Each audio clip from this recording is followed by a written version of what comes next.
Welcome, everybody. This is a Q&A session on Azure Database and applications. My name is Adi Polak. I'm a senior cloud advocate at Microsoft. And together with me, Avishek Guerra. Avishek, do you want to present yourself? Sure. Hey folks. I'm Abhishek. I'm a cloud advocate at Microsoft. I typically work with Kafka databases and related open source technologies on Kubernetes and stuff. And by the way, don't go by my photo. I generally don't hang around in suits. I'm pretty informal and chilled out and laid back. Cool.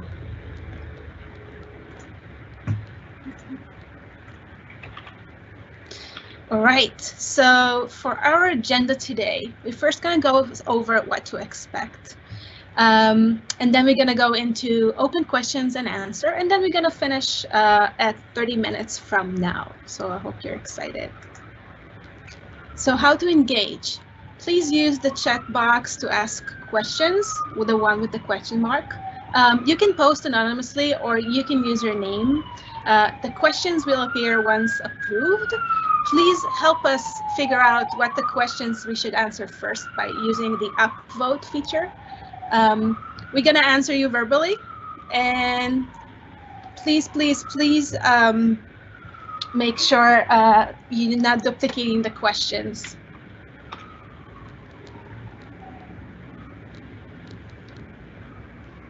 And I have posted the engagement model on the chat for your reference and benefit as well, just in case.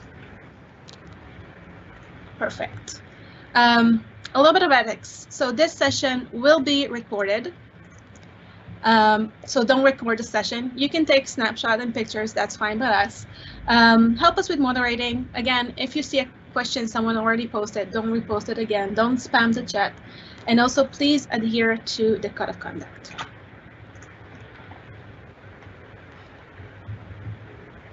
This is our code of conduct. Again, please adhere to that. We're not going to go over it, but please know that we stick to it. All right, so what can you ask us about? You can ask us basically anything that comes to your mind around Azure technologies, but today we actually want to focus on things like Apache Kafka and Apache Spark and NoSQL on Azure like Redis and Mongo, cloud native application developing using Java and Go. We have a Go expert here. Also, please feel free to ask us about Kubernetes and open source like Dapper and Kada. Yeah, I know we have a variety and quite a breadth in terms of the number of topics, and each of these individual topics is worth building a career in itself, right? Or a good chunk of a career. So we'll try our level best to tackle all the questions. So yeah, bring them on. I already see a few interesting questions, by the way, Eddie, in the chat. So I see I published one from Sean, and he asks, do you see that as well, Eddie? Just wanted to make sure. Yep. All right, awesome. So Sean has a question. So does Event Hub have feature parity with Kafka? That's a great question. So Event Hubs, essentially what it provides you is with FQDN, a Kafka compatible endpoint. It's Kafka protocol compliant. There are most of the Kafka ecosystem tools and components, for example, existing Kafka applications, the consumer, the producer client APIs in any language would work. But there are currently a few restrictions, constraints, or limitations, and FYI, they are being worked upon.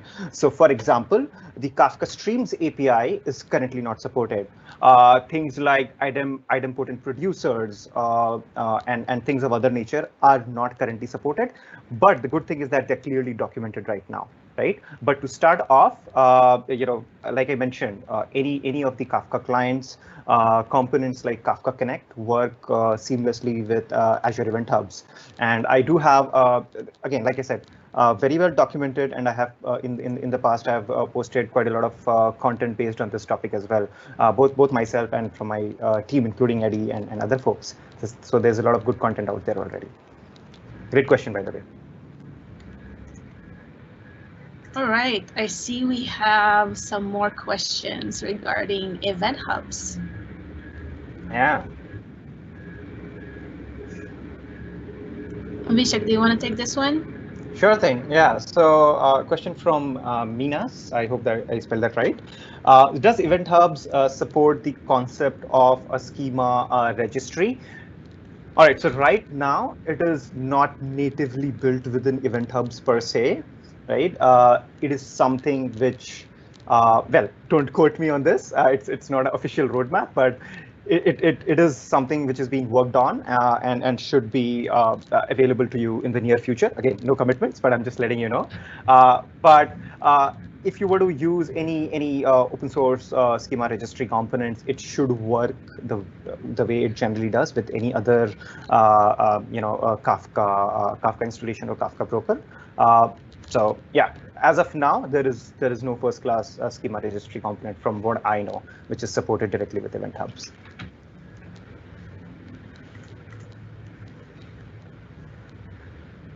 Abhishek, I actually have some questions for you regarding Kida and Dapper.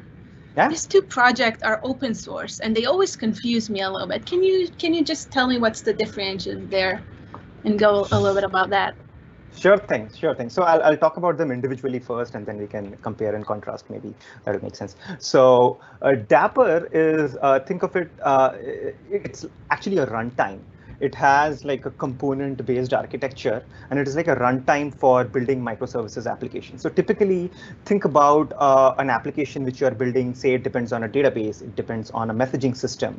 So what Dapper does is actually provide these capabilities to you as ready-made components. So for example, if you want to use Kafka for messaging, if you want to use RabbitMQ, for example, right? You want to use Redis as your persistence mechanism or Azure Cosmos DB, right? So what you do is introduce Dapper as a sort of a sidecar component, if you will, as a part of your application. It can run locally, it can run within Kubernetes as well. And then essentially your application is completely neutral. You don't have to introduce any messaging related components or implementations or libraries, because all that is actually built within Dapper itself, right?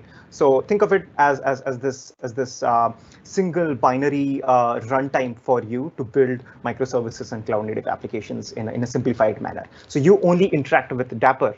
You don't interact with those external components. Dapper takes care of that, right? I hope that makes sense, right? Yeah. And yeah, and in terms of Keda is actually quite different. It's this auto-scaling component, open source auto-scaling components, which is built on top of existing Kubernetes primitives. So things like the horizontal pod autoscaler, the metric server, right? So it essentially extends them to be able to have this auto scaling based on these external components. And what are those components? For example, you have a messaging system and you have a client application, and you want to scale it as per the workload in your messaging system. It can be, again, Kafka, RabbitMQ, right? So this is where Keda comes into picture, because it already has those integration components built in, and you don't need to make a lot of changes to your application, and you simply introduce Keda within your Kubernetes cluster. It works as an operator, and boom, there you can now depend on external sources as the source of truth for scaling your applications. Perfect. And in terms of difference, right, I think it's relatively self-explanatory. One is a runtime component, and the other is sort of an auto-scaling component. But there is a similarity. Both of them can run on top of Kubernetes, and they are based on the operator model or the controller concept within, which is very prevalent when you talk about extending Kubernetes. Yeah. Yeah, I don't want to take too much time on that. I think you have a lot of good questions as well. Awesome. So if you yeah, so we actually have a great question regarding GDPR. So M-Lane is asking if Azure can take a database from other fields that have special requirements such as GDPR. I am the solely data scientist who access the Unified Criminal Justice Database. This is really cool. However, the Sixth Amendment means that the things have a pretty strange physical location security requirements, and another thing that allows us to expose people. All right, so I think it's more of an architecture issues here. So you definitely want to look into the regions and where you're deploying your specific application and where you're saving your data. So once you want to deploy some services on Azure, you actually need to specify the region where you want it to be deployed. So GDPR looks a lot on where your data lives. So this is one thing you can do. Yeah, so you can definitely have everything on Azure. Again, depends on your location and where your data needs to live. Azure also have great features to help you with GDPR compliance and to support you. So yeah, definitely good question. Thank you. Yeah, and please keep upvoting the questions, the ones you like the most, and it'll help us prioritize rather than us being biased. That'll be super helpful. All right, I see a couple of thanks, Eddie, for taking that on. I see a few questions. One is from Pawan, and I think we can take this quickly. So, can we connect MySQL and Azure? I already have my database with data records in MySQL. How do I do it? Okay, so I'm assuming you are not you have on-prem or some other MySQL connect solution or a setup out there. The general answer to this is yes. Of course, there are a lot of caveats because I don't have a lot of details, but you should be able to connect to that MySQL instance. If it's on-prem, there are connectivity options. If it's already somewhere in the cloud, you should be able to connect that from Azure or any application from Azure, generally speaking. But definitely some more details would help answer that question more accurately. Okay, so I hope that helped. I'm going to move on to the next question. So Minas has a question. So a couple of questions on Cosmos. Will it support relational tables at any point in the future? High availability and scale is awesome for NoSQL use cases, of course. Would be awesome to have the same for relational scenarios. To be honest with you, I cannot comment on the precise roadmap on what specific item which will be available at what point in future. But if you talk about relational in general, so Cosmos supports a lot of API flavors, right? And one of the API flavors is the core or the SQL API. So it's really at the from a programming standpoint or from an interaction or a client standpoint, you talk to it by exchanging JSON documents, just like you would do with, say, a MongoDB-like database. But it exposes a SQL, API or an interface for you to interact with it. I know it's not purely relational. You cannot, design tables and rows and you can do like joins from what I know, but yes, it does offer a SQL dialect for you if that helps, right? So yes, there is a flavor of relational component already there in the Cosmos core or the SQL API. I don't know, Eddie, if you want to add to that, if I missed something, feel free to chime in. Again, I can't really say anything about the roadmap for Cosmos, but what it gives you, it has a lot of different APIs. So I'm trying to understand. What's the goal of that task? Because you can do SQL queries. So if that's the goal, then you're good. And again, there's a lot of different solutions on Azure for database. So if you're looking specifically for let's say relatively small scale databases, then there's stuff like Azure MariaDB or Azure Sequel that you can definitely take a look and see how it works for your solution. Awesome. Thank you so much, Eddie. All right. So we have some great questions. Yeah. Let's go over it.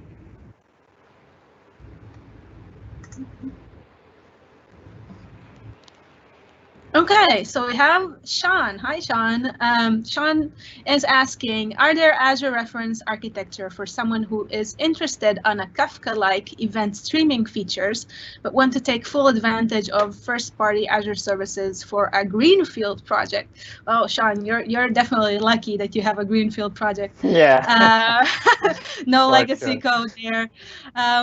Any Azure alternative to KSQL and Kafka Connect?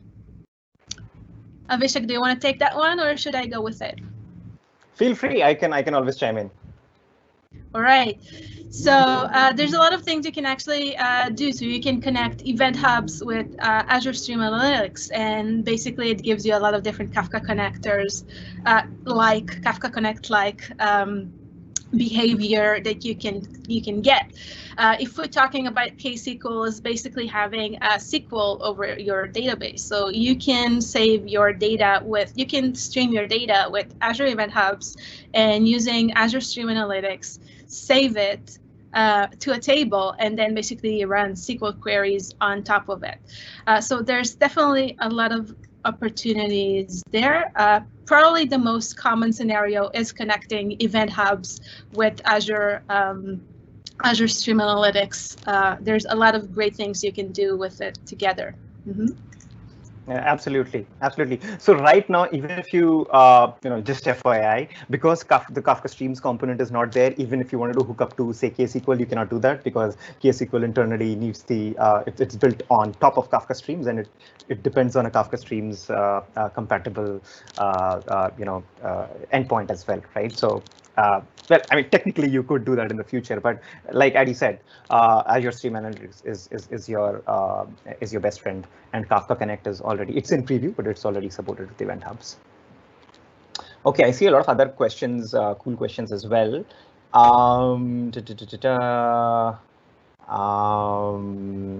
Okay, hold on, I'm just quickly going through this one. So I see one on, I just published it, Eddie. I see one on Azure Data Factory. If you can see that, it's from an anonymous user. If you want to, is Azure Data Factory a valid solution for backing up productive? I assume that's production Cosmos DB and export to a storage account. Do you think? I would love to hear your thoughts. If this is something you want to take on. Yeah.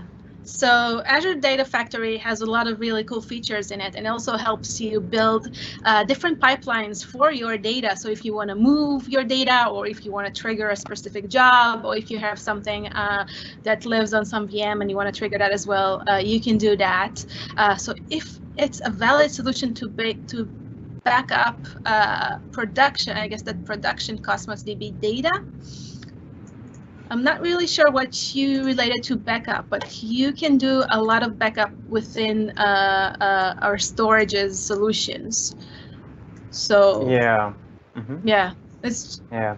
I think Data Factory is one of the ways. I can think of another one which I'm not, to be very honest. I think it's called Azure Data Migration, if I'm not mistaken. That's another way. Again, but I'm not an expert, to be very frank on that. But I do recall something like that. All right. Okay, cool. I have published another question. So it's a question from Emlane. What are event hubs? Will those store event data? So I think here I see a hint of confusion there, and maybe there is. I'm not sure. So if you the name of the product, Azure Event Hubs. So there are two concepts to understand here. One is a namespace that itself is a cluster, and within that namespace you can have event hubs, right? So think of it as a Kafka cluster, which is equivalent to your namespace, and Kafka topics, which are equivalent to individual event hubs, and you can have multiple topics or event hubs. And yes, they are virtual, like they are buckets for storing your events or data or your streaming and real-time streaming data. Yes, so they do act as virtual buckets to store your data. I don't know if that answers your question. I mean, I did make a general assumption based on the tone of the question that this is more of a exploratory and sort of a question. So yeah. So Avishek, there is a great questions about Azure Functions in HTTP from Minas, and they're asking, I love the simplicity of Azure Functions and prefer to write APIs as functions. Simple to deploy, cheap to run for low volume, and scale to 0 scenarios. Problem I have is supporting OpenAPI with functions. Is there a neat solution for Azure Functions Apps v2? Okay. I would have to say at this point, I'm not super clear on the in terms of what kind of support for OpenAPI you're looking for with functions. or maybe I'm not like a super expert on this particular domain, but if I had to, and I apologize, I'm just going to plug in something. So if you are working with Azure Functions and HTTP for, well, it's low volume, right? Yeah. Yeah, so yeah, there are other triggers and options there as well, including Azure Event Hubs and others. But yeah, I'm just plugging that as a general comment or statement rather than specifically answer your question. I apologize, Minas, I don't have an accurate answer to that particular question. I can see a few other ones as well, Eddie. If that's, I see one from, hold on. Yeah. Yeah. Okay, I'm just scrolling through right now.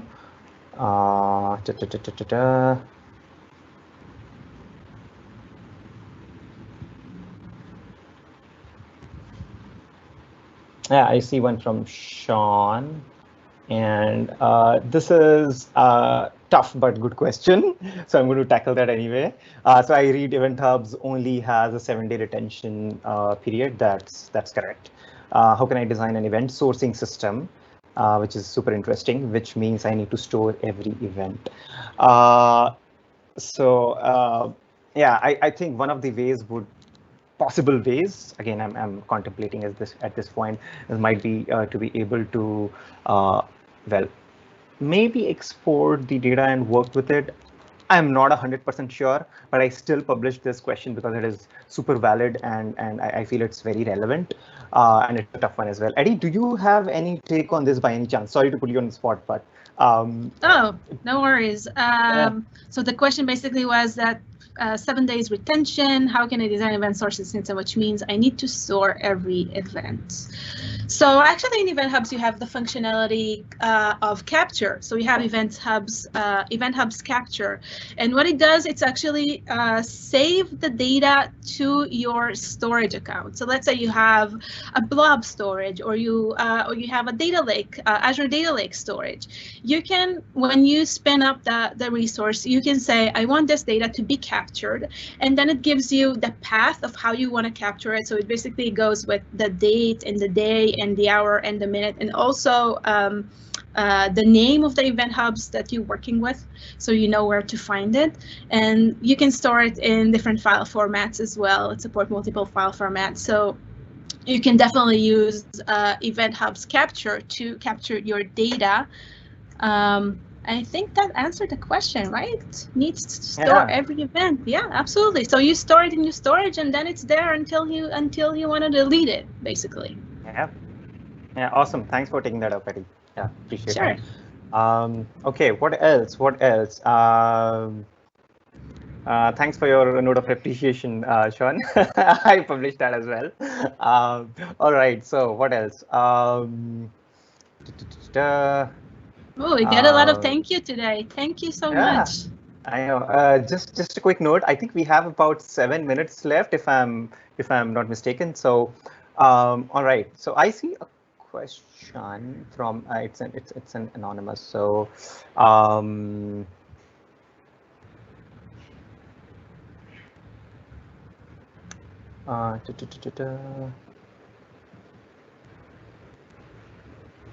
yeah.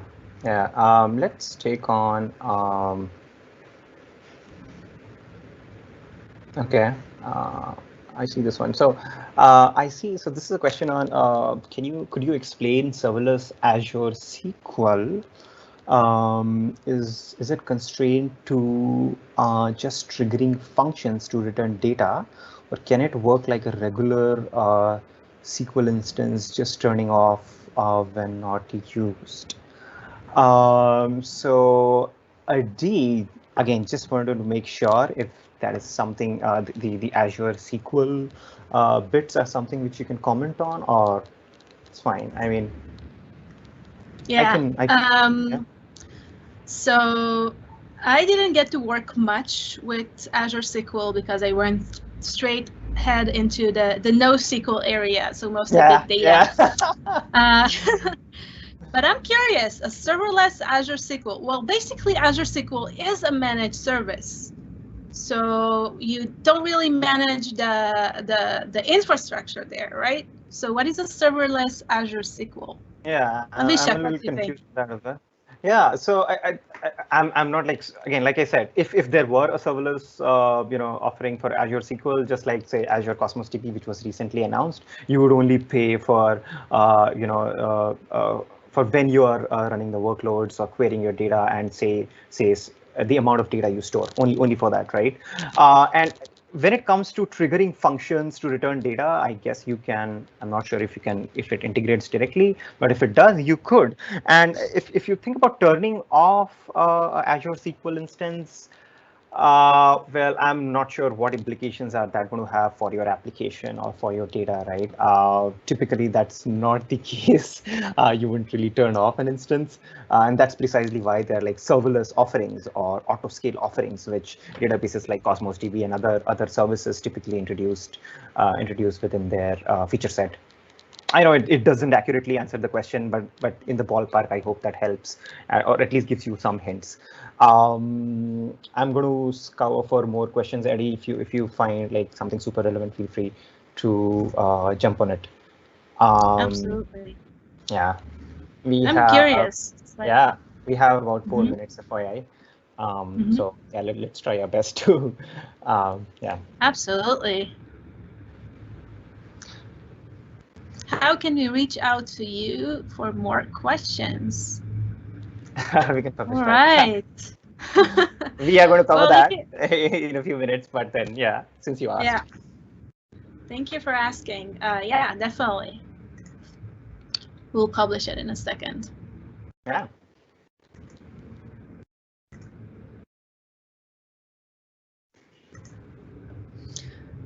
All right. So I'm very curious. I mean, no one here works with Apache Spark. Oh yeah. I didn't get any question about Apache Spark. Oh, Every time I go come on, online, people ask so many questions about Spark that the whole session turns into Spark session. Feel free. You have a few minutes. And Eddie is she is not pretty enthusiastic. She's very enthusiastic about Spark. So I'm sure she's going to jump in and do her best to answer your question. Absolutely. All right. So, oh, cool. Minas is asking, after this session, is there a user group we can ask Cosmos questions? I'm interested in change feed and graph roadmaps.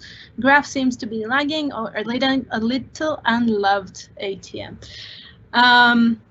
So first of all, there's a Cosmos Twitter handle that is managed by the Cosmos team. So definitely go there, follow them.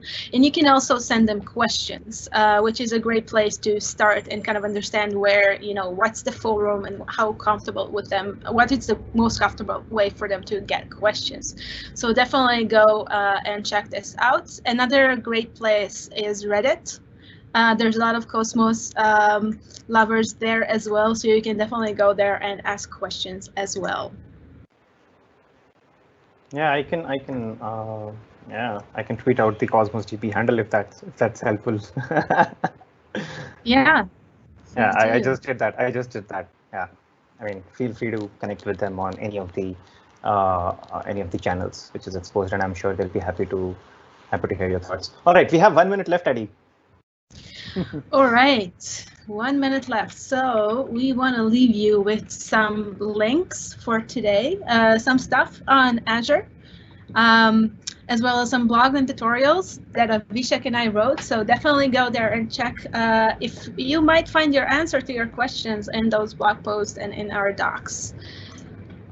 And last but not least, we want to say thank you, everyone, for your time. Thank you for joining us. Thank you for great questions. If you want to learn more, you can go to aka.ms/learn/data. We want to hear from you how we did today. So also go to my builds evals and tell us how we did. And you can find us on social media. I know my Twitter DMs are open. Avishek, are your Twitter's DM open as well? Yes, absolutely, they are. Cool. So Avishek's DM open as well. So if you have more questions, definitely visit us on Twitter and ask them. we're always happy to help. Yeah. Again, thank you so much for your time, and see you in the next event. All right, awesome. Thank you so much, everyone. Thanks for your questions, and take care. Stay safe. Take care. Bye-bye. Bye.